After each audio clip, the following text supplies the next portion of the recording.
Partie 2.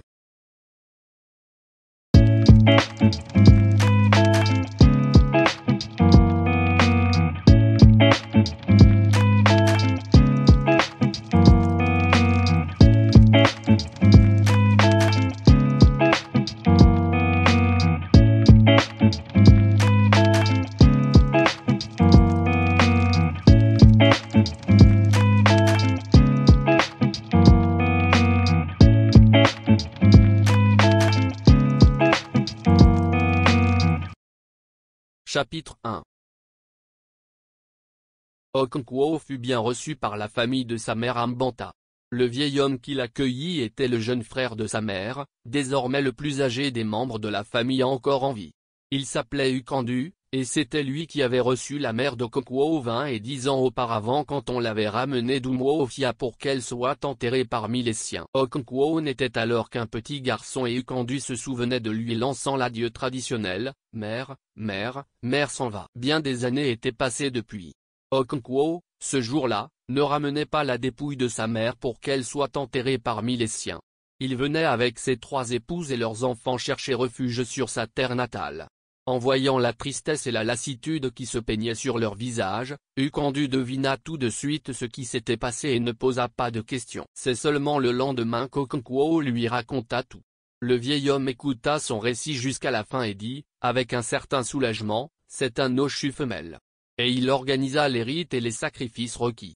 On donna à Okonkwo un terrain pour y construire son habitation et 2 ou 3 lopins de terre à cultiver en vue de la prochaine saison des semailles. Avec l'aide des parents de sa mère, il construisit un obi pour lui-même et 3 cases pour ses épouses. Il installa ensuite son dieu personnel et les symboles de ses ancêtres disparus. Les 5 fils d'Ukandu offrirent chacun une contribution de 300 graines d'igname afin que leurs cousins puissent démarrer une exploitation dès les premières pluies. Et la pluie vint, soudaine et torrentielle. Le soleil s'était renforcé pendant 2 ou 3 lunes et faisait passer un souffle brûlant sur la terre. Toute l'herbe était depuis longtemps brunie et racornie et le sable sous les pieds semblait de la braise. Une poussière marron recouvrait les arbres au feuillage persistant. Les oiseaux se taisaient dans les forêts et le monde était comme pantelant sous la vibration d'une chaleur vivante. Puis il y eut un claquement de tonnerre. Un claquement furieux, métallique et assoiffé, différent du roulement profond et liquide de la saison des pluies. Un vent puissant se leva et l'air se chargea de poussière. Les palmiers oscillaient sous les rafales qui soulevaient leur feuillage pour leur faire d'étranges et fantastiques coiffures en forme de crête. Quand la pluie arriva enfin, ce fut en grosses gouttes solides et gelées que les gens appelaient les noix de l'eau du ciel.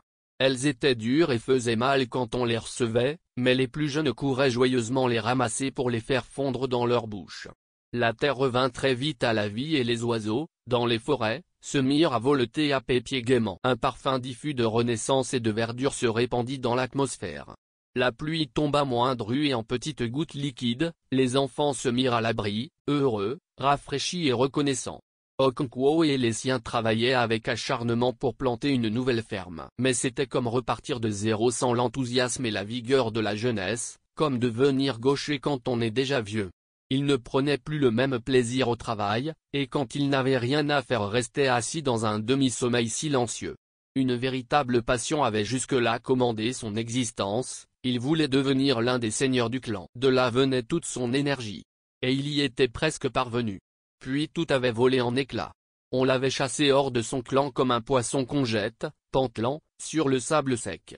Son dieu personnel, Uchi, n'était manifestement pas fait pour de grandes choses. Un homme ne pouvait pas se hausser au-delà du destin de son chi. Le proverbe des anciens, d'après lequel il suffisait qu'un homme dise oui pour que son chi le confirme, se révélait faux. Il y avait là un homme dont le chi avait dit non même si lui-même avait dit oui. Ukandu, l'ancien, voyait bien qu'Okonkwo cédait au désespoir et qu'il était gravement perturbé. Il se promit de lui parler après la cérémonie du Izaifi. Amiku, le plus jeune des 5 fils d'Ukandu, devait épouser une nouvelle femme. La dot avait été payée, on avait déjà procédé à toutes les cérémonies sauf à la dernière. Amiku et les siens avaient apporté du vin de palme à la famille de la jeune fille de l'une avant l'arrivée d'Okonkwo à Mbanta. Il était donc temps de procéder à la dernière cérémonie, celle de la confession. Les femmes de la famille étaient toutes là et certaines avaient fait un long chemin depuis leur lointain village. La fille aînée d'Ukandu était venue d'Obodo, à une demi-journée de marche. Les filles des frères Dukandu étaient là également. C'était un rassemblement complet d'Umuada, comme on le faisait pour un décès dans la famille.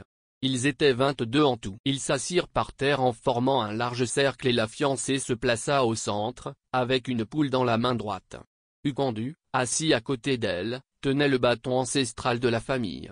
Les autres hommes, restés en dehors du cercle, regardaient. Leurs épouses regardaient aussi. C'était le soir au coucher du soleil. Njid, la fille aînée d'Ukandu, posa les questions. Rappelle-toi que si tu ne réponds pas aux questions avec franchise tu souffriras ou même tu mourras en couche, commença-t-elle. Combien d'hommes ont couché avec toi depuis que mon frère a exprimé pour la première fois son désir de t'épouser? Aucun, répondit simplement la jeune fille. Dis la vérité, insista l'autre femme. Aucun? Demanda Njid. Aucun. Jure-le sur ce bâton de mes ancêtres, dit Ukandu. Je le jure, dit la fiancée. Prenant la poule de sa main, Ukandu lui ouvrit la gorge avec un couteau bien aiguisé en laissant un peu de sang couler sur le bâton ancestral. À partir de ce jour, Amikou prit la jeune fiancée dans sa case et elle devint son épouse. Les filles de la famille ne retournèrent pas tout de suite chez elles pour rester 2 ou 3 jours à Mbanta avec leurs parents. Le deuxième jour, Ukandu convoqua ses fils, ses filles et son neveu Okonkwo. Les hommes apportèrent leurs nattes en peau de chèvre pour s'asseoir par terre, et les femmes s'assirent sur des nattes de sisal étalées sur une banquette en terre. Ukandu tirait doucement sur sa barbe blanche et grinçait des dents. Puis il prit la parole d'un ton calme et décidé en choisissant ses mots avec soin. C'est à Okonkwo que je souhaite m'adresser avant tout. Mais je veux que vous tous prêtiez bien l'oreille à ce que je vais dire. Je suis un vieil homme et vous êtes tous des enfants. J'en sais plus sur le monde que n'importe lequel d'entre vous. S'il y en a un parmi vous qui pense en savoir plus, qu'il parle. Il se tut mais personne ne parla. Pourquoi Okonkwo est-il avec nous aujourd'hui? Ceci n'est pas son clan. Nous ne sommes que les parents de sa mère. Il n'est pas d'ici. C'est un exilé, condamné à vivre pour 7 années en terre étrangère. Si bien qu'il est accablé par le chagrin. Mais je n'ai qu'une question à lui poser. Peux-tu me dire, Okonkwo, pourquoi l'un des noms que nous donnons le plus souvent à nos enfants est Neka, où la mère est suprême? Nous savons tous qu'un homme est le chef de la famille et que ses épouses lui obéissent. Un enfant appartient à son père et à la famille de celui-ci et non à sa mère et à celle de sa mère. Un homme appartient à la terre de son père et non à celle de sa mère. Et pourtant nous disons Neka, la mère est suprême. Pourquoi cela? Il y eut un silence. Je veux qu'Okonkwo me réponde, dit Ukandu. Je ne connais pas la réponse, dit Okonkwo. Tu ne connais pas la réponse? Tu vois bien, alors, que tu es un enfant. Tu as de nombreuses épouses et de nombreux enfants, plus que je n'en ai moi-même. Tu es un grand homme dans ton clan. Mais tu restes un enfant, mon enfant. Écoute-moi bien et je te donnerai la réponse.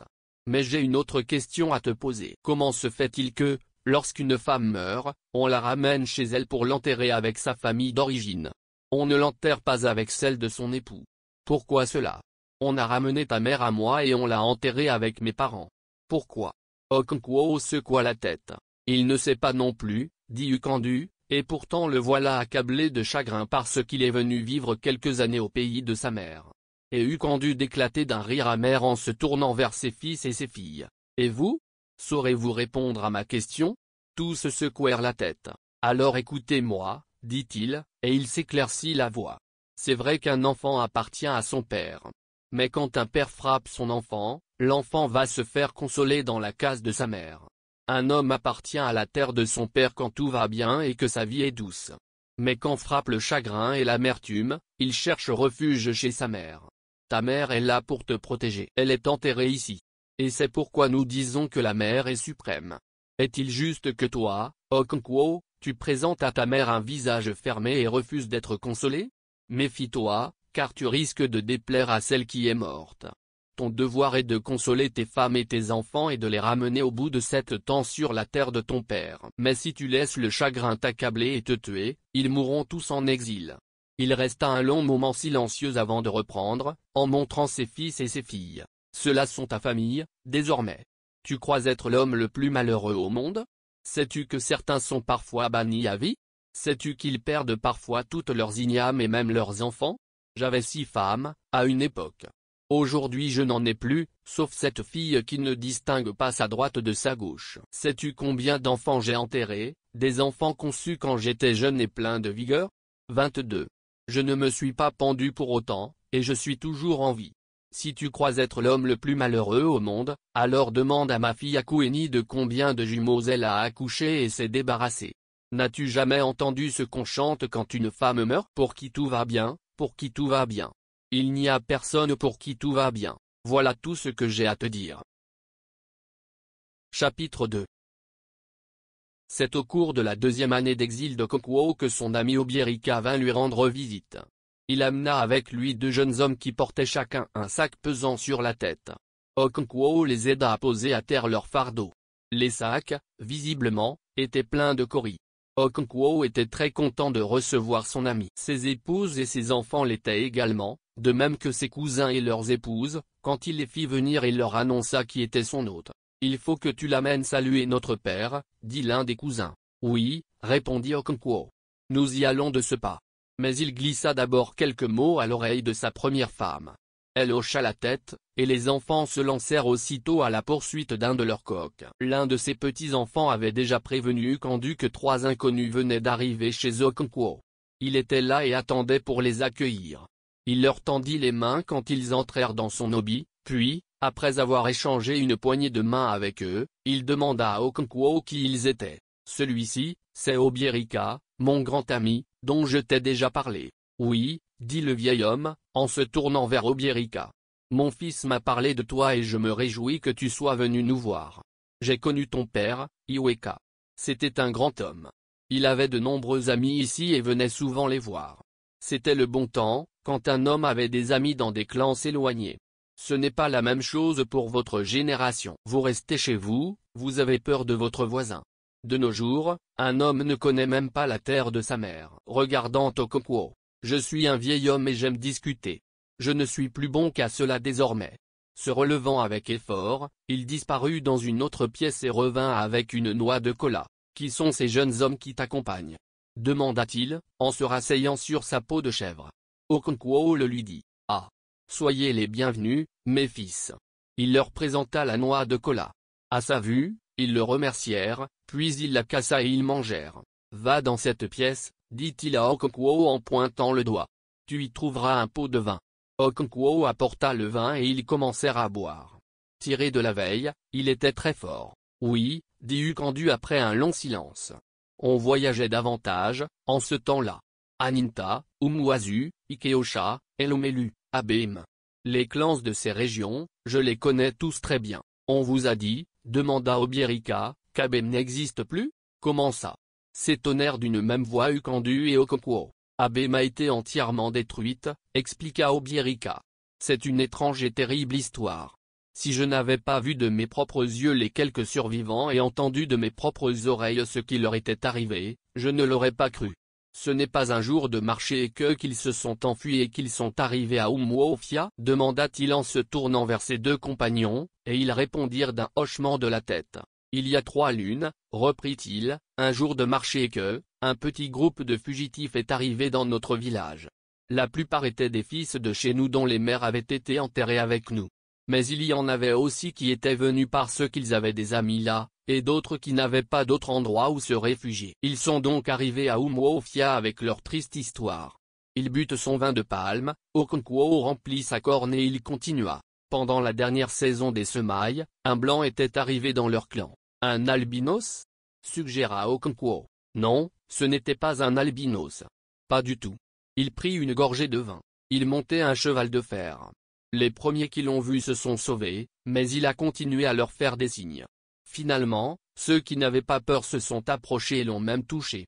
Les anciens sont allés consulter leur oracle, qui leur a dit que cet homme étrange allait briser leur clan et semer la destruction chez eux.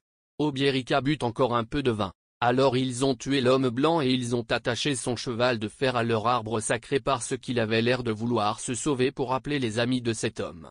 J'ai oublié de vous dire que l'oracle avait aussi déclaré que d'autres hommes blancs allaient venir. Ils étaient comme les sauterelles, d'après lui, et cet homme était venu le premier pour explorer le terrain.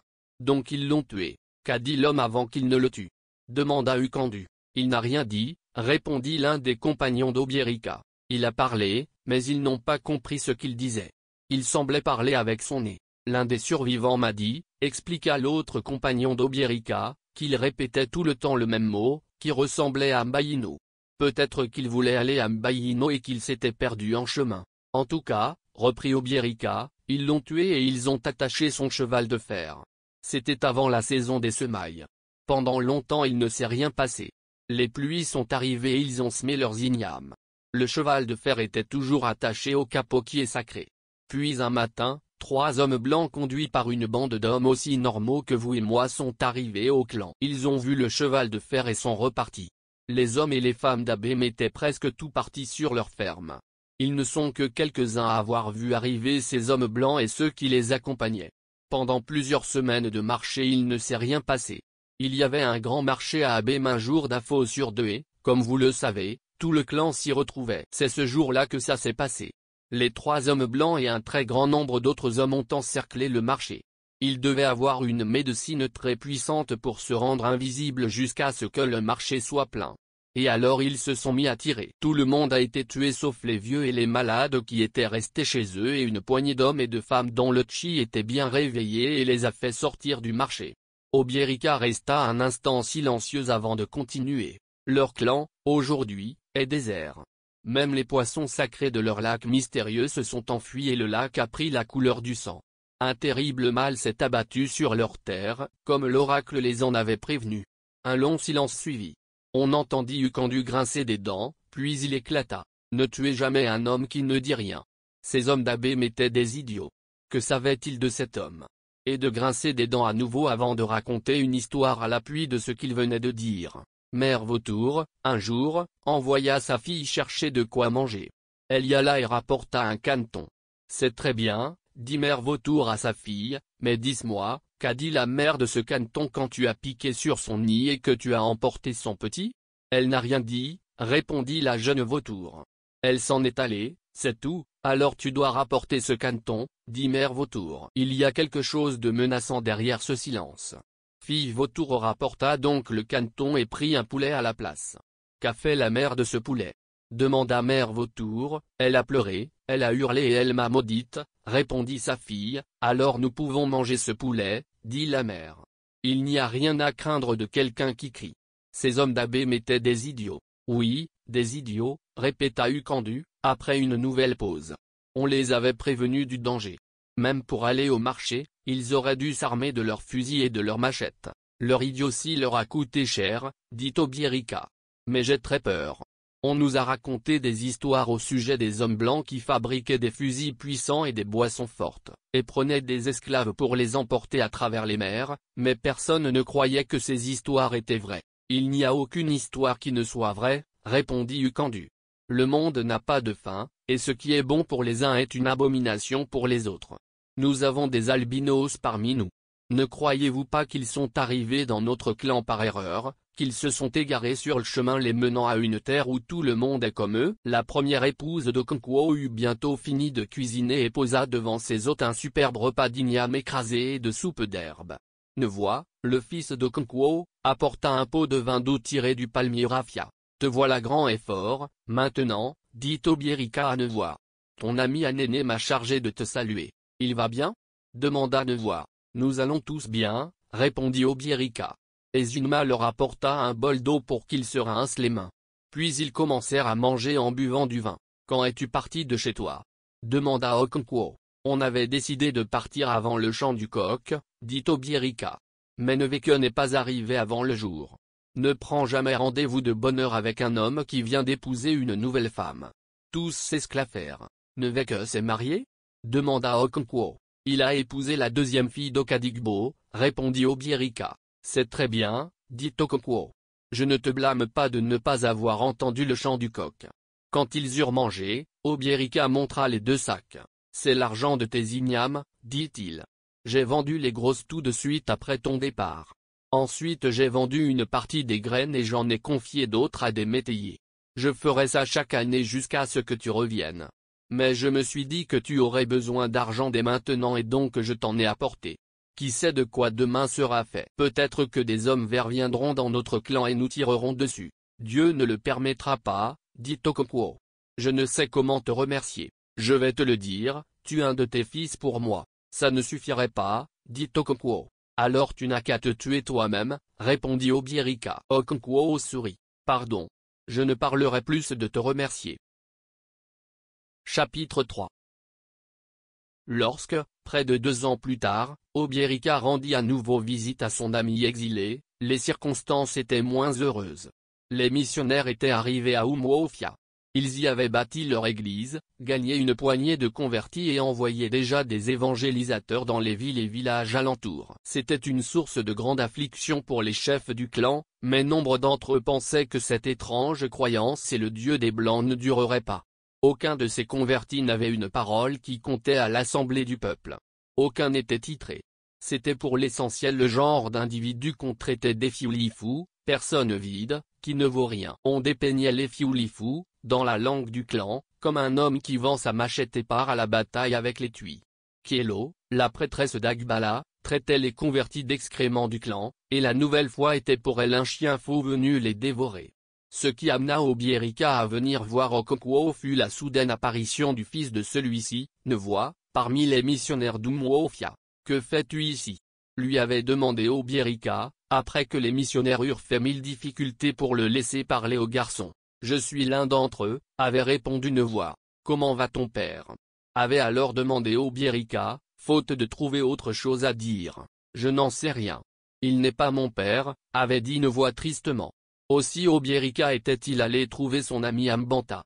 Et avait découvert qu'Okonkwo ne voulait pas parler de Nevoa. C'est par la mère de celui-ci qu'il avait entendu quelques bribes de l'histoire. L'arrivée des missionnaires avait causé une émotion considérable au village de Mbanta. Ils étaient 6, dont un blanc. Hommes et femmes, tout le monde sortit pour voir le blanc. Il courait toutes sortes d'histoires sur ces hommes étranges depuis que l'un d'eux avait été tué et son cheval de fer attaché au capot qui est sacré à Abim. Tout le monde était donc dehors pour voir le blanc. C'était l'époque de l'année où on restait chez soi. La récolte était passée. Quand les gens furent tous rassemblés, le blanc leur parla. Il avait un interprète, un Ibo, bien que son dialecte soit différent et désagréable aux oreilles de Mbanta. Beaucoup se moquaient de ce dialecte et de l'usage bizarre que cet homme faisait des mots. Au lieu, par exemple, de dire moi-même il disait toujours mes fesses. Mais l'homme en imposait par sa présence, et les membres du clan l'écoutaient. Il leur déclara qu'il était l'un d'entre eux, comme ils pouvaient le voir à sa couleur et à son langage. Les autres noirs étaient aussi leurs frères, bien que l'un d'eux ne parle pas l'Ibo. Le blanc aussi était leur frère puisqu'ils étaient tous les fils de Dieu. Et de leur parler de ce nouveau Dieu, le créateur du monde et de tous les hommes et de toutes les femmes. Il leur dit qu'ils avaient jusqu'ici adoré de faux dieux, des dieux de bois et de pierre. Un profond murmure parcourut la foule à ces mots. Il leur dit que le vrai Dieu vivait au ciel et que tous les hommes, quand ils mouraient, se présentaient devant lui pour être jugés. Ceux qui étaient mauvais et tous les païens qui, dans leur aveuglement, se prosternaient devant du bois ou de la pierre étaient précipités dans un feu qui brûlait comme de l'huile de palme. Mais les bons qui adoraient le vrai Dieu entraient pour toujours dans son royaume. Ce grand Dieu nous a envoyé vous demander de renoncer à vos erreurs et à vos faux dieux pour vous tourner vers lui afin d'être sauvés quand vous mourrez. Tes fesses comprennent notre langue. Lança gaiement quelqu'un, provoquant l'éclat de rire de la foule. Qu'est-ce qu'il dit ? Demanda le blanc à son interprète. Mais, sans lui laisser le temps de répondre, un autre homme demanda. Où est passé le cheval du blanc ? Les évangélisateurs Ibo se concertèrent et conclurent que cet homme parlait sans doute d'une bicyclette. Ils en firent part au blanc, qui sourit avec bienveillance. Dites-leur que j'apporterai beaucoup d'autres chevaux de fer quand je serai installé parmi eux. Certains pourront même les monter. Ces paroles furent aussitôt traduites, mais très peu les entendirent. Ils discutaient entre eux avec animation car le blanc avait parlé de s'installer parmi eux. Ils n'avaient pas pensé à ça. Un vieil homme avait une question à poser. C'est qui, au juste, ton Dieu ? La déesse de la terre, le Dieu du ciel, Amadiora, le tonnerre, ou quoi ? L'interprète dit quelques mots au blanc et la réponse fut immédiate. Tous les dieux que tu viens de nommer ne sont absolument pas des dieux. Ce sont des dieux trompeurs qui vous poussent à tuer vos semblables et des enfants innocents. Il n'y a qu'un vrai Dieu et il règne sur la terre comme au ciel, sur vous, sur moi et sur nous tous. Si nous abandonnons nos dieux pour suivre le tien, demanda un autre homme, qui nous protégera de la colère de ceux que nous aurons abandonnés, et de nos ancêtres ? Vos dieux ne sont pas vivants et ne peuvent pas vous faire de mal, répondit le blanc. Ce ne sont que des pierres et des morceaux de bois. En entendant l'interprète traduire ces paroles, les gens de Mbanta éclatèrent d'un rire moqueur. Ces hommes devaient être fous, se dirent-ils. Comment, sinon, pouvait-il dire qu'Annie et Amadura étaient inoffensifs? Et d'Emily et Ogougou aussi? Quelques-uns commencèrent à partir. Les missionnaires, alors, se mirent à chanter. C'était l'un de ces chants joyeux et bien rythmés des évangélistes, qui avaient le pouvoir de faire vibrer à nouveau certaines cordes silencieuses engourdies dans le cœur de Libo. L'interprète expliquait chaque verset à l'auditoire. Une partie de celui-ci restait saisie et ne s'agitait plus. C'était l'histoire de frères qui vivaient dans les ténèbres, la crainte et l'ignorance de l'amour de Dieu. Il était question d'une brebis égarée dans la montagne, loin des portes du paradis et du berger qui lui prodiguait ses soins et son amour. Après le chant, l'interprète parla du Fils de Dieu qui avait pour nom Jésus-Christ. Okonkwo, qui n'était resté là que dans l'espoir qu'on finirait par chasser ces hommes hors du village ou par les exterminer, prit la parole. Tu nous as dit toi-même qu'il n'y avait qu'un seul Dieu. Maintenant tu nous parles de son Fils. Il doit donc avoir une épouse? Murmure d'approbation dans la foule. Je n'ai pas dit qu'il avait une femme, répliqua l'interprète, un peu gêné. Tes faits sont dit qu'il avait un fils, lança un plaisantin. Il doit donc avoir une femme et ils doivent tous avoir des fesses. Ignorant la remarque, le missionnaire se lança dans un discours sur la Sainte Trinité. À la fin, Okonkwo était pleinement convaincu que l'homme était fou. Il haussa les épaules et s'en alla tirer son vin de palme pour l'après-midi. Mais un garçon avait été captivé. Il s'appelait Nevoa et c'était le fils aîné d'Okonkwo. Ce qui le captivait n'était pas la logique délirante de la Sainte Trinité, à laquelle il ne comprenait rien. Mais la dimension poétique de la nouvelle religion le touchait au plus profond de lui-même. L'hymne sur les frères qui vivaient dans les ténèbres et la crainte semblait répondre aux interrogations confuses qui hantaient sa jeune âme, la question des jumeaux pleurant dans la forêt et celle du meurtre d'Ikmafuna. Il avait éprouvé une sorte de soulagement en entendant cet hymne qui avait apaisé son âme blessée. Les mots étaient comme des gouttes de pluie gelées fondant sur le palais desséché de la terre assoiffée. L'esprit simple de Nevoa n'en revenait pas. Chapitre 4. Les missionnaires passèrent leurs 4 ou 5 premières nuits sur la place du marché, en se rendant chaque matin au village pour prêcher l'Évangile. Ils demandèrent qui était le roi de ce village, mais les villageois leur répondirent qu'il n'y avait pas de roi. Nous avons des hommes hautement titrés et les chefs prêtres et les anciens, dirent-ils. Il ne fut pas facile, après l'excitation du premier jour, de rassembler les hommes hautement titrés et les anciens. Mais les missionnaires ne se découragèrent pas et furent finalement reçus par ceux qui dirigeaient Mbanta. Ils demandèrent un terrain pour y bâtir leur église. Tout clan, et tout village, avait sa forêt maudite. On y enterrait ceux qui mouraient de maladies vraiment mauvaises comme la lèpre ou la petite vérole. C'était aussi le dépotoir des puissants fétiches des grands hommes médecines à la mort de ces derniers. Une forêt maudite était donc animée de puissances funestes et d'obscurs pouvoirs. C'est ce genre de forêt que les notables de Mbanta attribuèrent aux missionnaires. Comme ils ne tenaient pas vraiment à les avoir dans leur clan, ils leur firent cette offre, qu'aucun individu doué de bon sens n'aurait acceptée. Ils veulent un terrain pour leur sanctuaire, dit Ukandu à ses pairs quand ils se réunirent pour en discuter. Nous allons leur donner un terrain. Il fit une pause et il y eut un murmure désapprobateur dans le groupe. Donnons-leur une partie de la forêt maudite. Ils se vantent d'être plus forts que la mort. Offrons-leur un champ de bataille pour le prouver. Ils rirent et se déclarèrent d'accord, puis firent venir les missionnaires auxquels ils avaient demandé de les laisser un moment afin de pouvoir chuchoter ensemble. Ils leur offrirent de prendre une aussi grande portion de la forêt maudite qui leur plairait. Et, à leur stupéfaction, les missionnaires les remercièrent et se mirent à chanter. Ils ne comprennent pas, dit l'un des anciens. Mais ils comprendront demain matin, une fois sur leur terrain. Et le groupe se dispersa. Le lendemain matin, ces fous commençaient bel et bien à défricher une partie de la forêt et entamaient la construction. Les habitants de Mbanta s'attendaient à ce qu'ils soient tous morts en 4 jours. Le premier jour passa, puis le deuxième, le troisième, le quatrième, et aucun ne mourut. Tout le monde était sidéré. On sut alors que les fétiches du blanc avaient un pouvoir incroyable. On raconta qu'il avait sur les yeux des vers grâce auxquels il pouvait voir les esprits malfaisants et leur parler. C'est peu après qu'il conquit ses 3 premiers convertis. Bien qu'il ait ressenti dès le premier jour une attirance pour la nouvelle foi, Nevoa en garda le secret. Il n'osait pas s'approcher des missionnaires par crainte de son père. Mais chaque fois qu'il venait prêcher au village ou sur le terrain de jeu, Nevoa était là. Et il commençait déjà à connaître une partie des histoires simples qu'il racontait. Nous avons maintenant une véritable église, déclara M. Kirga, l'interprète, qui était désormais chargé de la jeune congrégation. Le blanc était reparti à Umuofia, où il allait bâtir son quartier général et d'où il venait rendre de fréquentes visites à la congrégation de M. Kiaga à Mbanta. Nous avons maintenant une véritable église, déclara M. Kiaga, et je veux que vous veniez tous chaque 7e jour pour célébrer le culte du vrai Dieu. Le dimanche suivant, Nevoie passa et repassa devant le petit édifice de chaume et de terre rouge sans trouver le courage d'entrer. Il entendit chanter les voix, et bien qu'elles n'émanent que d'un petit groupe d'hommes, elles étaient fortes et confiantes. L'église se trouvait dans une clairière circulaire qui semblait être la gueule ouverte de la forêt maudite. Attendait-elle le moment de refermer sa mâchoire? Après être passé et repassé devant l'église, Nevoie rentra chez lui. Les gens de Mbanta savaient bien que leur Dieu faisait parfois preuve d'une grande patience et laissait délibérément un homme les défier. Mais même dans ce cas, ces dieux fixaient leurs limites à 7 semaines de marché ou 28 jours. Au-delà, il ne souffrait d'aucun homme qu'il continue. C'est pourquoi l'excitation allait croissant au village à l'approche de la 7e semaine après que les missionnaires eurent imprudemment bâti leur église en pleine forêt maudite. Les villageois étaient tellement certains de la malédiction qui allait s'abattre sur ces hommes qu'un ou deux convertis jugèrent plus sage de suspendre leur allégeance à la nouvelle foi. Le jour arriva enfin où tous les missionnaires auraient dû être morts. Mais ils étaient toujours vivants, et s'activaient pour construire un nouveau bâtiment de terre rouge et de chaume où logeait leur instructeur, M. Kiaga. Ils gagnèrent cette semaine-là une poignée de convertis.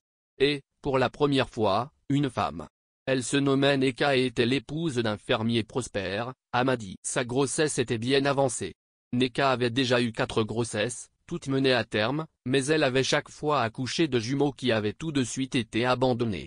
Son mari et la famille de celui-ci multipliaient déjà les critiques à l'égard d'une telle femme et ne furent pas perturbés outre mesure en apprenant qu'elle était partie rejoindre les chrétiens. C'était un bon débarras. Un matin, comme Amiku, le cousin d'Okonkwo, passait devant l'église pour se rendre à un village voisin, il aperçut Nevoie parmi les chrétiens. Il fut très surpris et, sitôt rentré chez lui, alla directement trouver Okonkwo pour lui dire ce qu'il avait vu. Les femmes se mirent à parler avec excitation, mais Okonkwo ne broncha pas. L'après-midi tirait à sa fin quand Nevoie revint. Il entra dans le lobby pour saluer son père, mais celui-ci ne répondit pas. Nevoie bifurquait pour pénétrer à l'intérieur du domaine quand son père, brusquement emporté par sa colère, bondit sur ses pieds pour l'attraper par le cou. « D'où viens-tu » tonna-t-il. Nevoie se débattit pour échapper à la prise qui l'étranglait. « Réponds-moi » rugit Okonkwo. « Avant que je te tue » Saisissant son lourd bâton posé sur le muret, il lui asséna 2 ou 3 coups d'une rare violence. « Réponds » rugit-il à nouveau. Nevoie restait planté face à lui et le regardait sans rien dire. Les femmes hurlaient dehors, trop effrayées pour entrer. Lâche immédiatement ce garçon. Lança une voix à l'extérieur du domaine. C'était Ukandu, l'oncle d'Okonkwo. Tu n'es pas fou? Okonkwo ne répondit pas. Mais il lâcha une voix, qui sortit et ne revint jamais. Il retourna à l'église et annonça à M. Kiaga qu'il avait décidé d'aller à Umuofia, où les missionnaires blancs avaient ouvert une école pour apprendre aux jeunes chrétiens à lire et à écrire. M. Kiaga en conçut une grande joie. « Béni soit celui qui oublie pour moi son père et sa mère » s'exclama-t-il. « Mon père et ma mère sont ceux qui entendent ma parole. » Nevoie ne comprit pas tout à fait, mais il était content de quitter son père. Il retournerait plus tard auprès de sa mère, de ses frères et de ses sœurs et les convertirait à la nouvelle foi. Cette nuit-là dans sa case, le regard perdu dans un feu de bûche, Okonkwo réfléchit à la question. Une fureur soudaine s'empara de lui et il éprouva un désir violent de prendre sa machette et d'aller à l'église pour en finir avec cette méprisable bande de mécréants.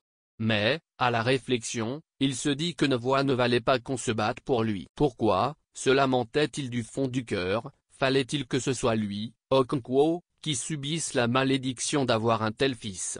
Il y voyait clairement la main de son dieu personnel, son chi. Comment expliquer autrement autant d'infortunes, d'abord l'exil et maintenant ce fils à la conduite méprisable? À bien y réfléchir maintenant, le crime de ce fils lui apparaissait dans toute son énormité. Renier les dieux de son père pour s'en aller traîner avec une bande d'efféminés qui caquetaient comme de vieilles poules, c'était le degré ultime de l'abomination. Et si, à sa propre mort, ses enfants mal décidaient d'abandonner leurs ancêtres pour suivre les traces de Nevoie? Okonkwo sentit un frisson glacé le parcourir tout entier à cette terrible perspective, proche de l'annihilation. Il se vit, lui et ses pères rassemblés autour du sanctuaire familial pour attendre en vaine adoration et sacrifice et ne trouvant que les cendres des jours passés, tandis que ses enfants prieraient le Dieu du blanc. Si une telle chose devait un jour lui arriver, il irait, lui, Okonkwo, éliminer ces hommes de la surface de la terre. Les gens avaient surnommé Okonkwo le feu qui dévore tout. En regardant les bûches flamber, il se rappela ce nom. Oui, il était un feu qui dévorait tout. Comment se faisait-il, alors, qu'il ait donné naissance à un fils comme une voix, efféminé et dégénéré? Ce n'était peut-être pas son fils? Non. Ce n'était pas possible autrement. Son épouse l'avait trompé. Il le lui ferait payer. Mais Nevoie ressemblait à une Oka, son grand-père paternel. Okonkwo chassa cette pensée de son esprit. Okonkwo, lui qu'on appelait le feu qui dévore tout, comment avait-il pu engendrer une femme en guise de fils? Lui qui, à l'âge de 9 ans, était déjà connu de Tutumwofia pour ses exploits de lutteur et son intrépidité.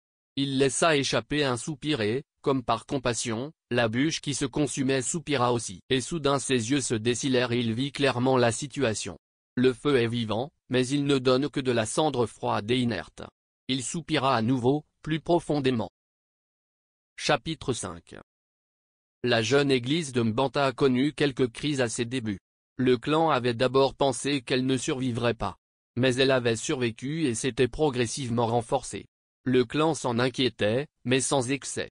Si une bande d'Effiolifou avait décidé de vivre dans la forêt maudite, c'était son affaire.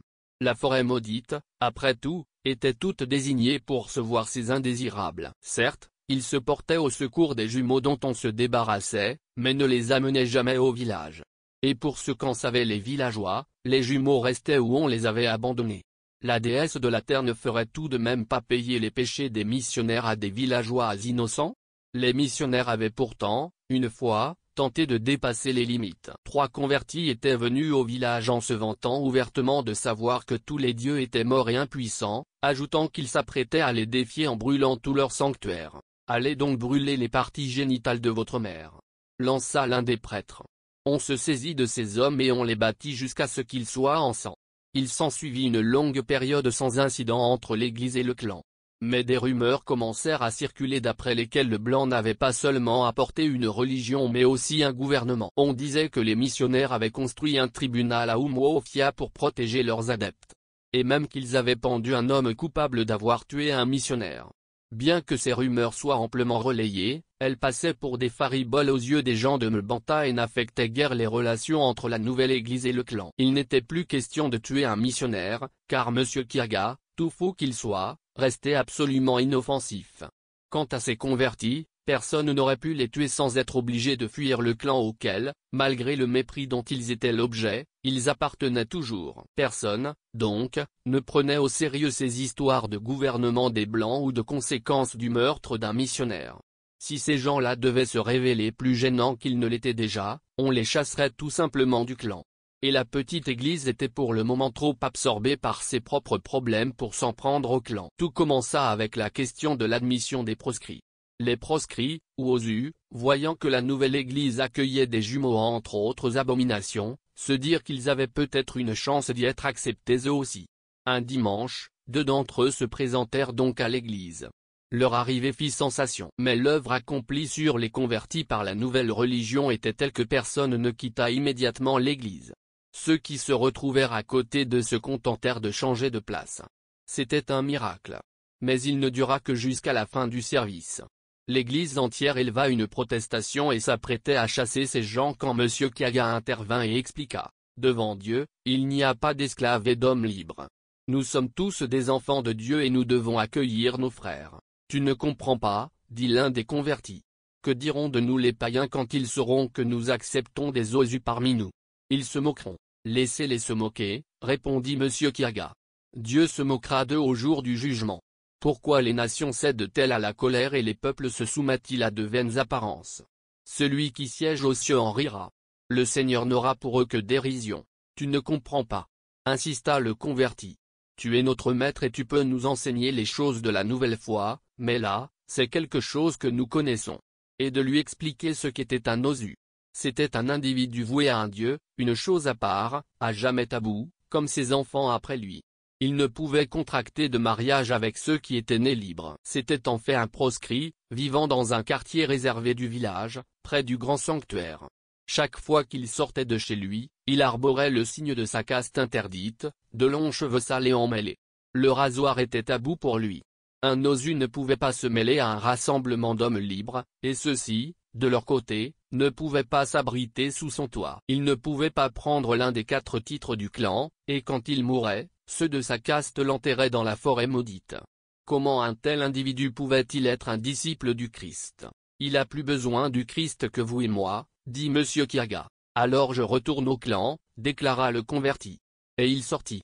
Monsieur Kaga ne céda pas, et c'est sa fermeté qui sauva la jeune église. Les convertis hésitants puisèrent inspiration et confiance dans cette foi inébranlable. Monsieur Kaga ordonna aux proscrits de raser leurs longs cheveux emmêlés.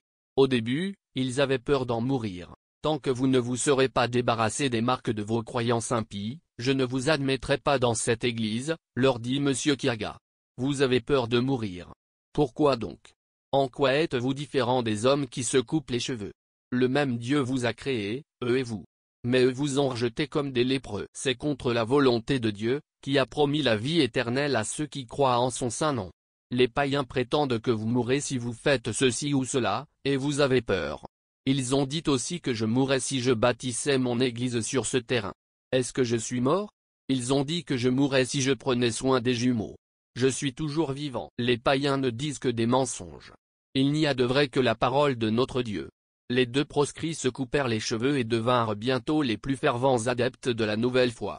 Qui plus est, presque tous les osus de Mbanta suivirent leur exemple. Ce fut en fait l'un d'eux qui, dans son zèle, précipita 1 an plus tard l'église dans un grave conflit avec le clan en tuant un python sacré, émanation du dieu de l'eau. Le python royal était à Mbanta et dans les clans des alentours un animal qu'on vénérait entre tous. On s'adressait à lui en l'appelant notre père et on le laissait aller partout où il voulait, jusque dans le lit des gens. Il mangeait les rats de la maison et gobait parfois les œufs des poules. Si un membre du clan tuait accidentellement un python royal, il faisait des sacrifices expiatoires et organisait sans compter des funérailles dignes d'un grand homme. Il n'y avait pas de châtiment prévu pour celui qui tuait volontairement un python. Personne ne croyait une telle chose possible. Peut-être que cela ne s'était jamais produit. C'est ainsi que, d'abord, le clan décida de considérer les choses. Personne n'avait vraiment vu l'homme le faire. La rumeur était née parmi les chrétiens eux-mêmes.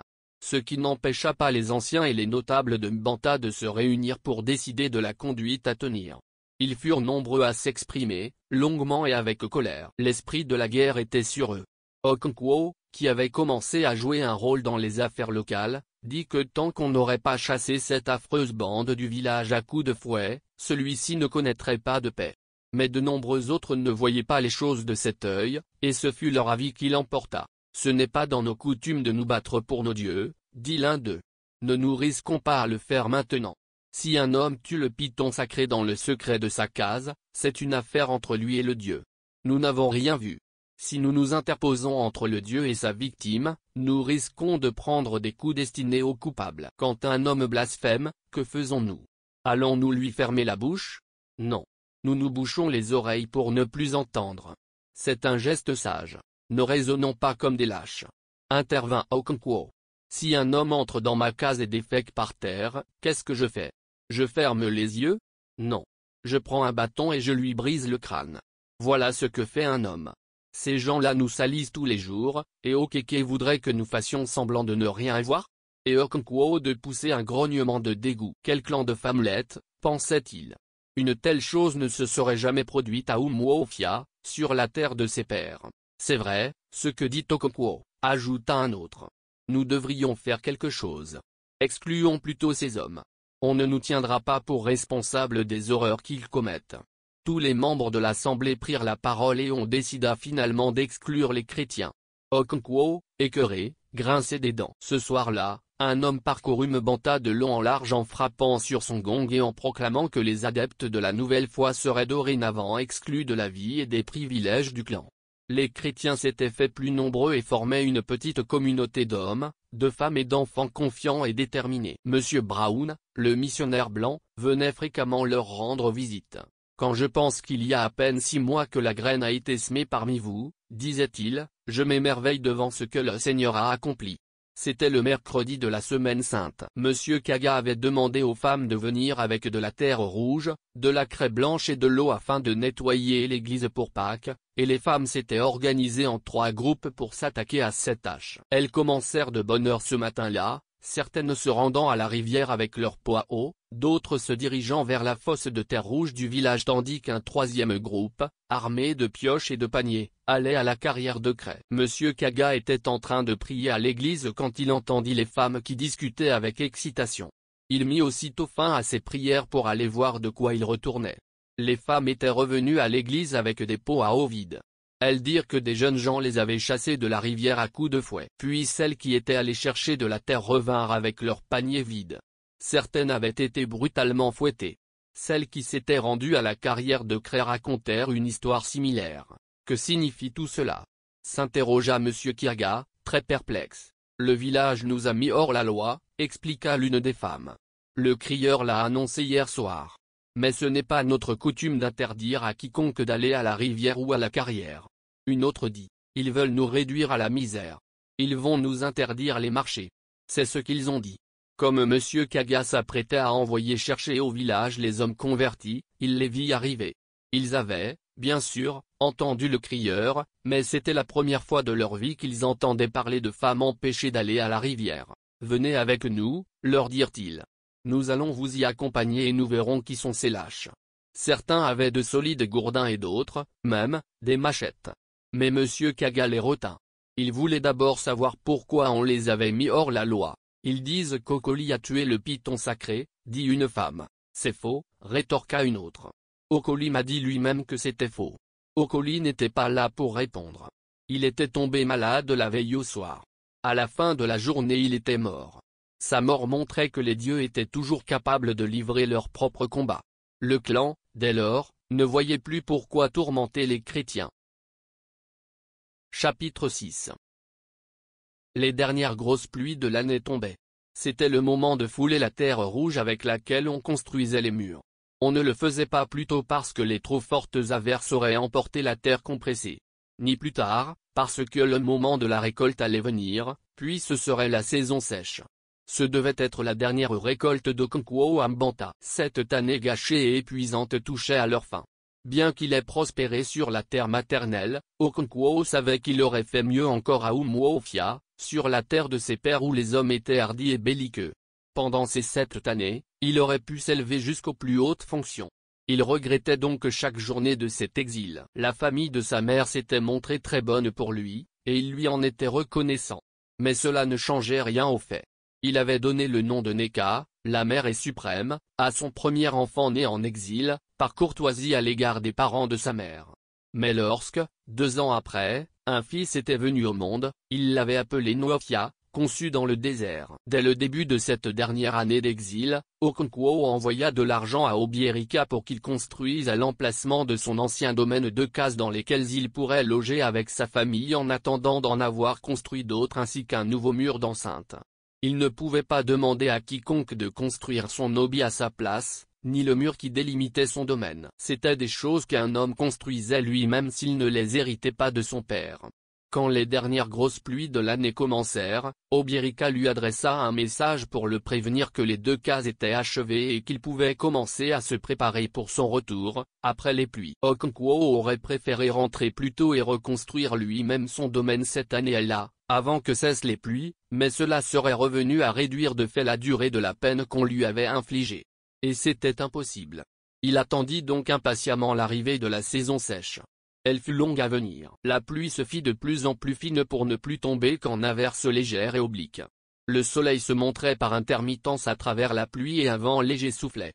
C'était une pluie joyeuse et aérienne. L'arc-en-ciel commença à apparaître, il y en avait parfois 2 en même temps, telle une mère et sa fille, l'une jeune et belle, et l'autre vieille et presque effacée. On appelait l'arc-en-ciel le python du ciel. Okonkwo fit venir ses 3 épouses et leur demanda de tout préparer pour une grande fête. Je dois remercier la famille de ma mère avant de partir, dit-il. Ekwefi avait encore sur sa ferme un peu de manioc de l'année précédente. Aucune des autres épouses n'en avait gardé. Non qu'elles aient été paresseuses, mais elles avaient de nombreux enfants à nourrir. Il fut donc entendu qu'Ekwefi fournirait le manioc pour le festin. Ojiugo et la mère de Nevo apporteraient le reste, poisson fumé, huile de palme et piment pour la soupe. Okonkwo se chargeait de la viande et des ignames.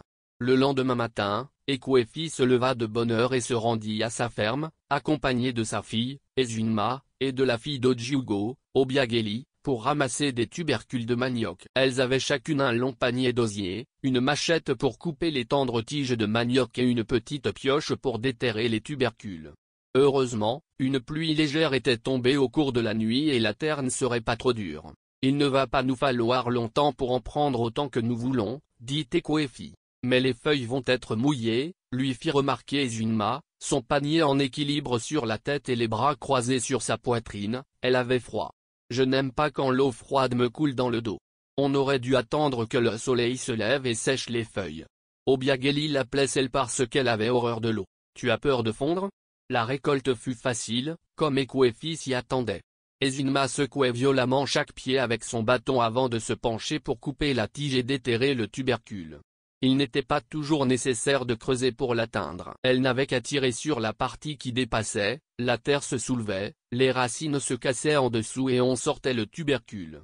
Quand elles en eurent un bon tas, elles firent 2 allers-retours pour tout porter à la rivière, où chaque femme avait un trou peu profond dans lequel mettre son manioc à fermenter. Ça devrait être prêt d'ici 4 jours, peut-être même 3, dit Obiageli. Ce sont de jeunes tubercules. Pas si jeunes que ça, répondit Ekwefi. Voilà presque 2 ans que j'ai fait mes plantations. Mais le sol est pauvre ici, c'est pourquoi ils sont si petits. Okonkwo ne faisait jamais les choses à moitié. Quand son épouse Ekwefi lui dit que 2 chèvres seraient bien suffisantes pour la fête, il lui répondit que ça ne la regardait pas. J'offre un festin parce que j'ai ce qu'il faut pour ça. Je ne veux pas vivre au bord d'une rivière et me laver les mains avec des crachats. Les parents de ma mère ont été bons pour moi et je me dois de leur prouver ma gratitude. On tua donc 3 chèvres et une quantité de poulet. Ce fut comme un repas de noces. Il y avait du foufou et du potage d'igname, de la soupe égoussie, de la soupe d'herbe, ainsi que des pots et des pots de vin de palme. Tous les Umuna furent invités, tous les descendants d'Okolo, qui avaient vécu peu ou prou de siècles plus tôt. Le doyen de cette famille pléthorique était Ukandu, l'oncle d'Okonkwo. On lui offrit la noix de cola pour qu'il la casse, et il fit une prière aux ancêtres. Il leur demanda la santé des enfants. Nous ne demandons pas la richesse car celui qui a des enfants et la santé aura aussi la richesse. Nous ne prions pas pour avoir plus d'argent, mais pour avoir une plus grande famille. Nous valons mieux que les animaux parce que nous avons des parents. Un animal se frotte les flancs contre un arbre quand il a des démangeaisons, un homme demande à l'un de ses parents de le gratter. Il fit une prière spéciale pour Okonkwo et les siens. Puis il cassa la noix de cola et jeta l'un des lobes par terre, pour les ancêtres. Pendant qu'on faisait passer la noix de cola, les épouses et les enfants d'Okonkwo et tous ceux qui étaient venus les aider commencèrent à apporter la nourriture. Ses fils servirent le vin de palme. Il y avait tellement à manger et à boire que de nombreux invités sifflèrent d'étonnement. Quand tout fut en place, Okonkwo se leva pour parler. « Je vous prie d'accepter cette petite noix de cola, dit-il. Cela ne vous rendra pas tout ce que vous avez fait pour moi pendant ces 7 années. Un enfant ne peut pas payer pour le lait de sa mère. Je vous ai demandé de vous retrouver autour de moi simplement parce qu'il est bon quand on est une famille d'être tous ensemble. On servit d'abord le potage d'igname parce qu'il était plus léger que le foufou et parce que les ignames venaient toujours en premier, avant le foufou. Certains parents le mangèrent avec la soupe égoussie et d'autres avec la soupe d'herbe. Puis on partagea la viande de façon que tous les membres de l'Umuna en aient une portion. Chaque homme se leva, par rang d'âge, le plus vieux d'abord, et prit sa part. Et même les parents qui n'avaient pas pu venir eurent leur part réservée pour leur être remise ensuite.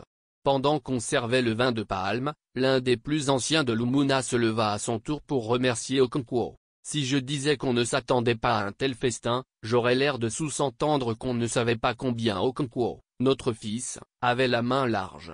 On le connaît tous, on s'attendait à un formidable festin. Mais il est encore plus formidable que prévu. Merci.